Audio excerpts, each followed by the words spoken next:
नमस्कार दोस्तों, आपका स्वागत है आपके अपने यूट्यूब चैनल स्मार्ट स्टडी में। दोस्तों, जैसा आपको पता है कि आरआरबी ग्रुप डी का एग्ज़ाम चल रहा है और आरआरबी ग्रुप डी एग्ज़ाम जो है 11 दिसंबर की सेकेंड शिफ्ट का हो चुका है। इस क्लास में हम लोग देखने वाले हैं आरआरबी ग्रुप डी 11 दिसंबर की सेकेंड शिफ्ट में पूछे गए 40 प्रश्न। ये 40 प्रश्न जो होंगे ये 100% एक्यूरेट होंगे, 100% करेक्ट होंगे, जो कि आरआरबी ग्रुप डी 11 दिसंबर की सेकेंड शिफ्ट में पूछे गए हैं। तो आप लोग इस क्लास को अंत तक ज़रूर देखना। क्लास अच्छी लगेगी तो लाइक कर देना। जो लोग चैनल पर नए हैं और चैनल को अभी तक सब्सक्राइब नहीं किए हैं, चैनल को सब्सक्राइब कर लीजिए, बेल आइकन को प्रेस कर लीजिए ताकि आने वाली वीडियो का नोटिफिकेशन सबसे पहले आप लोगों को मिल सके। जो लोग अभी तक टेलीग्राम चैनल को ज्वाइन नहीं किए हैं तो टेलीग्राम चैनल को ज्वाइन कर लें। टेलीग्राम चैनल की लिंक जो है डिस्क्रिप्शन बॉक्स में मिल जाएगी। और जो बच्चे 11 दिसंबर की सेकेंड शिफ्ट में पेपर देकर आए हैं तो वो लोग कमेंट जरूर करें कि क्वेश्चन सही है कि गलत, क्योंकि कुछ बच्चे कमेंट कर देते हैं कि क्वेश्चन जो हैं फेक हैं। तो जो बच्चे 11 दिसंबर की सेकंड शिफ्ट में पेपर देकर आए हैं वो लोग कमेंट जरूर करें कि क्वेश्चन रियल हैं या गलत हैं। ठीक है, क्योंकि स्मार्ट स्टडी पर जो है वो रियल ऑथेंटिक नॉलेज दिया जाता है, 100% करेक्ट क्वेश्चन कराए जाते हैं। तो आप लोग कमेंट जरूर करें और सभी बच्चों को बताएं कि ये क्वेश्चन सही हैं। आज की क्लास को हम स्टार्ट करते हैं और पहला क्वेश्चन पूछा गया था वो आ रहा है स्क्रीन पर। 26 जनवरी 2025 को भारत में कौन सा गणतंत्र दिवस मनाया गया? Which Republic Day was celebrated in India on 26 जनवरी 2025? तो 26 जनवरी 2025 को भारत में जो है क्षेत्रवा गणतंत्र दिवस मनाया गया। Option number B is correct, क्षेत्रवा। इसका डिटेल सॉल्यूशन और फैक्ट देख लेते हैं, क्योंकि फैक्ट से एग्जाम में क्वेश्चन सीधे आ जाते हैं। तो फैक्ट आप लोग जरूर ध्यान दें। 26 जनवरी 2025 को भारत का क्षेत्रवा गणतंत्र दिवस मनाया गया। यह दिन संविधान लागू होने की याद में हर साल धूमधाम से मनाया जाता है। संविधान जो है 26 जनवरी 1950 को लागू हुआ था। गणतंत्र दिवस हर वर्ष 26 जनवरी को मनाया जाता है। मुख्य समारोह नई दिल्ली के राजपथ में आयोजित होता है। परेड में भारतीय सेना, नौसेना और वायुसेना भाग लेती हैं। गणतंत्र दिवस का उद्देश्य लोकतंत्र की गरिमा को बढ़ाना है। और प्रधान अतिथि के रूप में विदेशी नेता आमंत्रित होते हैं। प्रधान अतिथि के रूप में विदेशी नेता आमंत्रित होते हैं। वीरता और नागरिक पुरस्कार वितरण समारोह आयोजित होता है। इसके फैक्ट थे। Who won the Lawrence World Sport Woman of the Year Award in 2025? 2025 का Lawrence world sport women of the year पुरस्कार किसे मिला? तो 2025 Lawrence world sport women of the year पुरस्कार जो है वो फेथ किपिएगन को मिला। Option number B is correct, Faith. तो फेथ जो थी इन्हें 2025 का Lawrence world sport women of the year पुरस्कार जीता। उन्होंने जो है मध्य दूरी की दौड़ में बेहतरीन प्रदर्शन किया और वे कहाँ के रहने वाले हैं? केन्या के एथलीट हैं और 1500 मीटर में वो विश्व रिकॉर्डधारी हैं। कई अंतर्राष्ट्रीय स्वर्ण पदक को जीत चुकी हैं और 2024-25 सीजन में उन्होंने शानदार प्रदर्शन किया है। ठीक है, और वो कई वर्षों से लगातार शीर्ष पर रही हैं।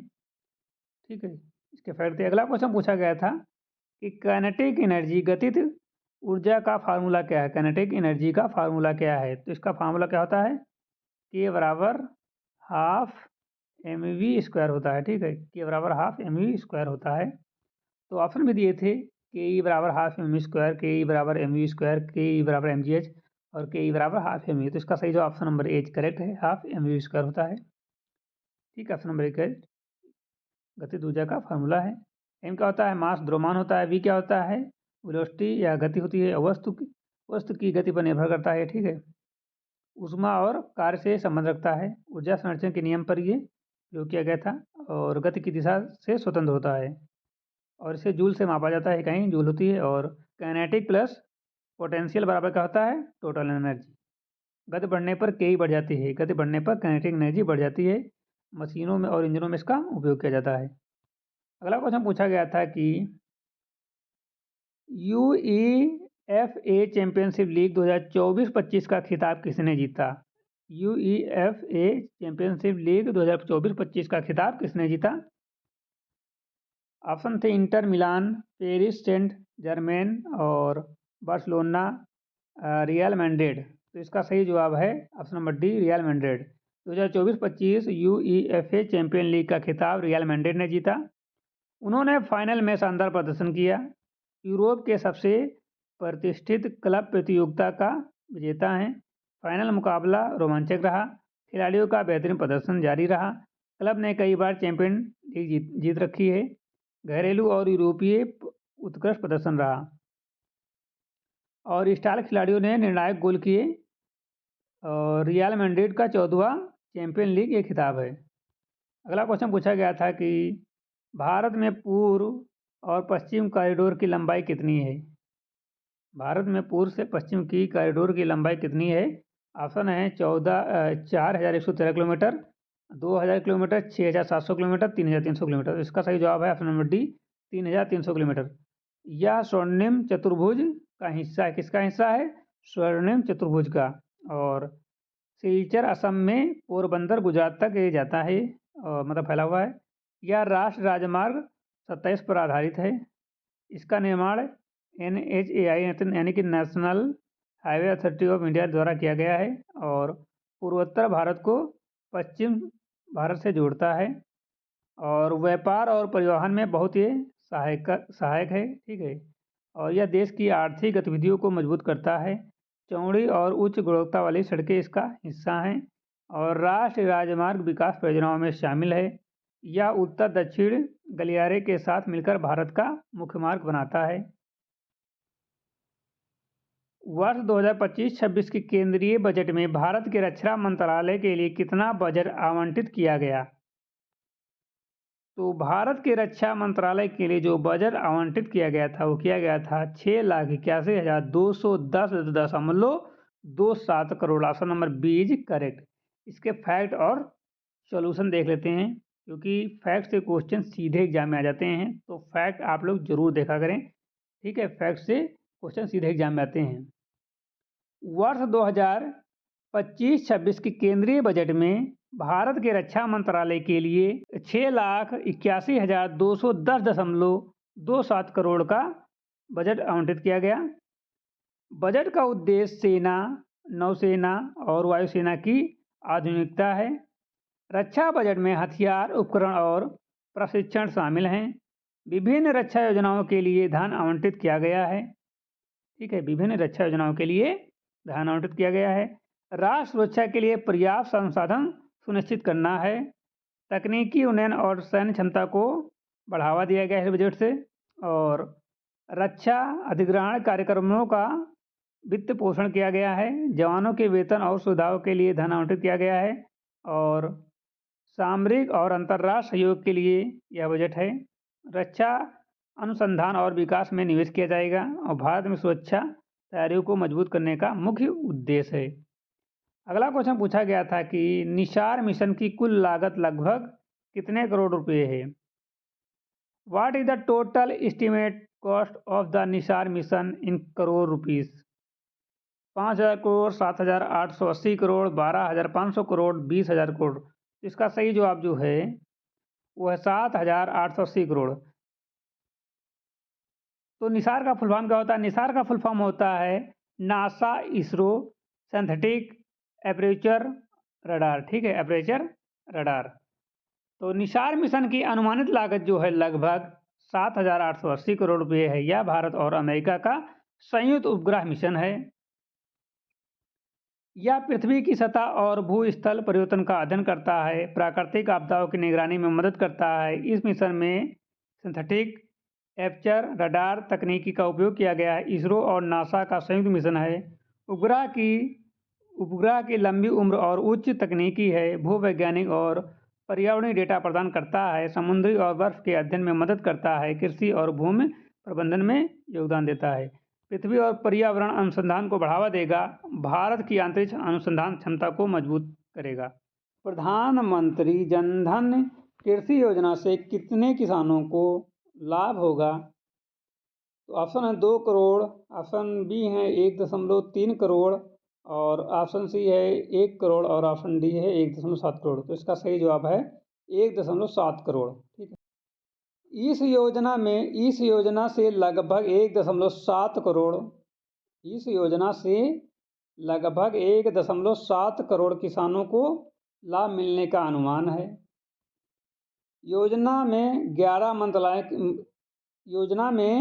मंत्रालय की 36 योजनाएं शामिल हैं। उद्देश्य जो है 100 कम उत्पादन करने वाले जिलों पर ध्यान देना। प्रति वर्ष 24,000 करोड़ रुपए का प्रावधान है।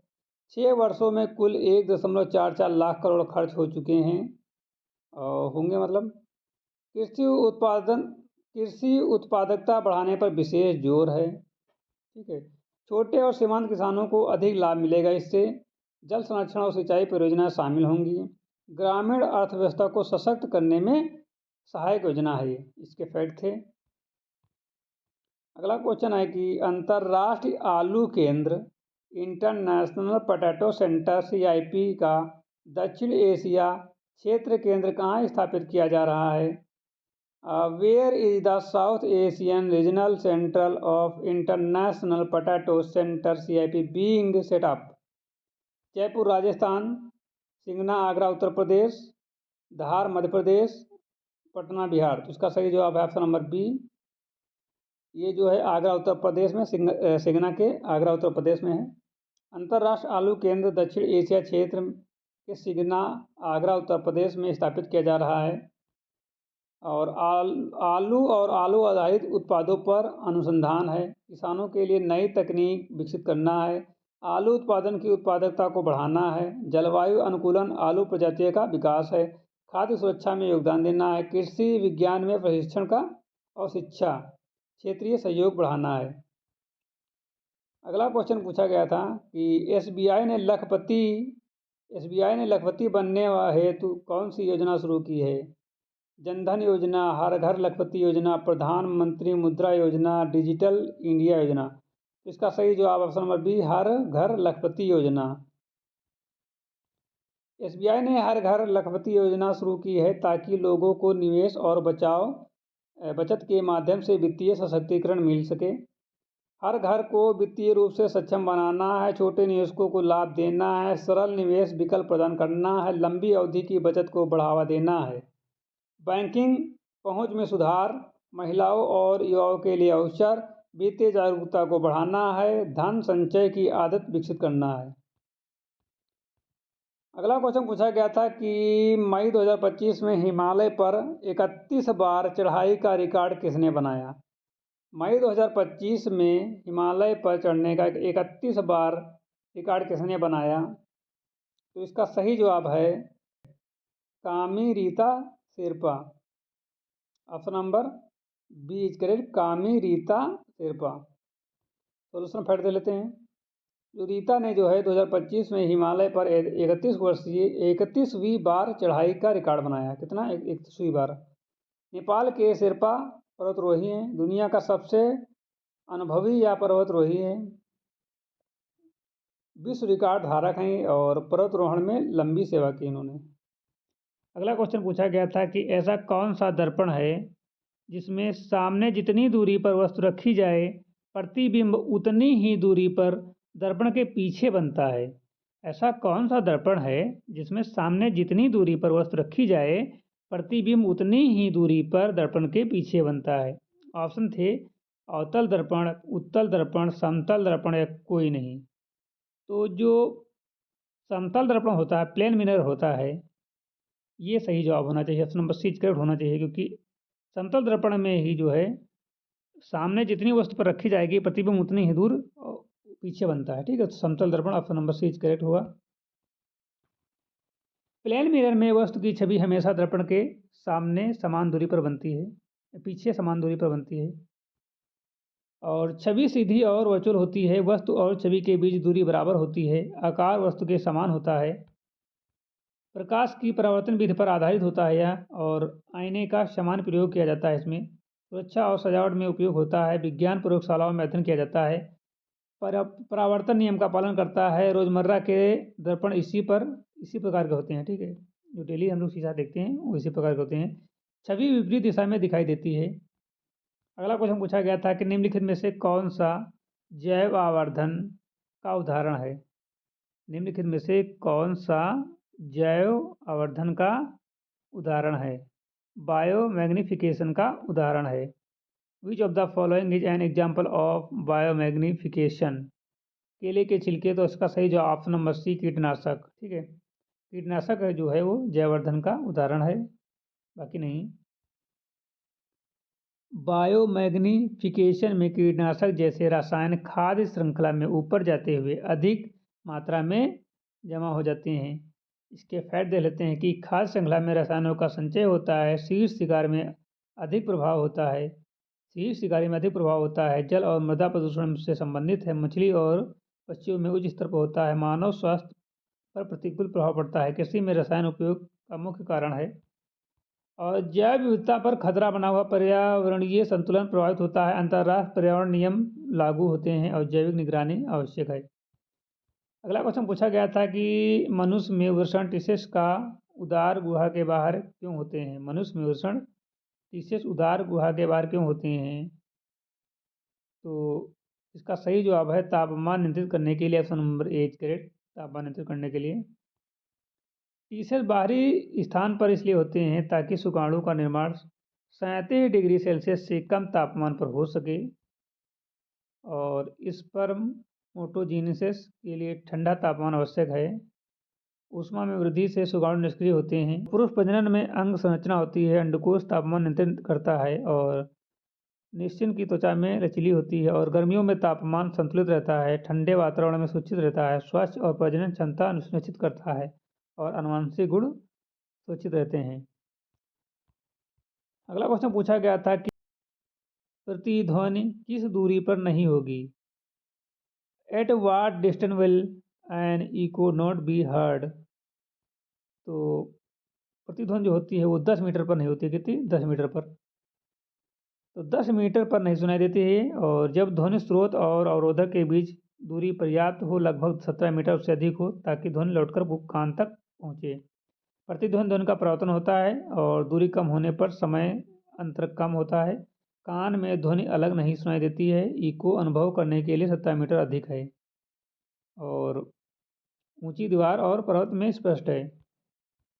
संगीत हॉल और थिएटर में डिजाइन किया जाता है। पहाड़ों और घाटियों में प्राकृतिक रूप से होता है और वैज्ञानिक प्रयोगशालाओं में अध्ययन किया जाता है इसका। और तकनीकी उपकरणों में माइक्रोफोन का प्रयोग किया जाता है और ध्वनि तरंगों का परावर्तन का आधार है इसके फैक्ट थे। अगला क्वेश्चन पूछा गया था प्रेमचंद ने किस उपन्यास में किसानों की स्थिरता का विस्तृत वर्णन किया है।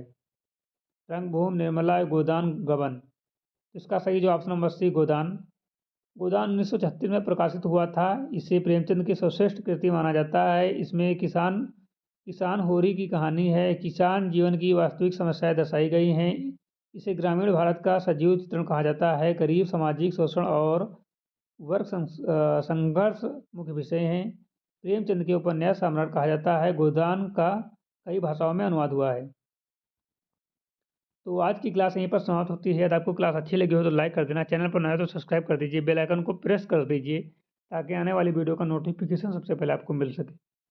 जो लोग अभी तक टेलीग्राम चैनल को ज्वाइन नहीं किए हैं, टेलीग्राम चैनल को ज्वाइन कर लें। टेलीग्राम चैनल की जो लिंक है डिस्क्रिप्शन बॉक्स में मिल जाएगी। तो मिलते हैं नई क्लास के साथ। तब तक के लिए जय हिंद।